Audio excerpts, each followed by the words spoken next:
Un gran giorno, una grande vittoria. Ebbene sì, oggi è un gran giorno, ci sono voluti 13 anni per arrivare, ma ce l'abbiamo fatta e oggi abbiamo visto che anche il pubblico ha partecipato bene e ci ha dato ragione, insomma, no? 1999, cosa ricorda in questa data? Era una bella giornata, forse c'erano meno nuvole di oggi, però diciamo che oggi è ancora diverso, è ancora più particolare, più sentito, insomma. Nel suo discorso lei diceva il passato è passato. Cosa vuol dire?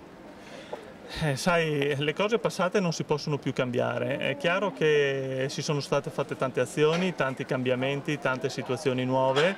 Adesso bisogna guardare solo il futuro, le polemiche non servono più a niente, bisogna solo fare in maniera tale che le famiglie e i ragazzi abbiano un posto nuovo dove vivere e dove trascorrere il loro tempo in tutta sicurezza. Questo è importante.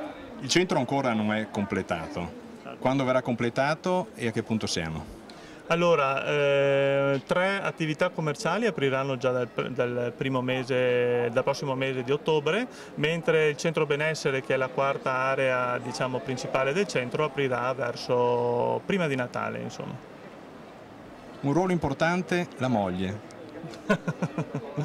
Mia moglie è una donna importante, sicuramente, è lei che nei momenti difficili ti dà una mano, ok? E ti dà anche un supporto molto forte anche nella gestione di tutto il personale e di tutte le persone che chiaramente tutti i giorni vedo, collaboro e porto avanti tutti i miei progetti.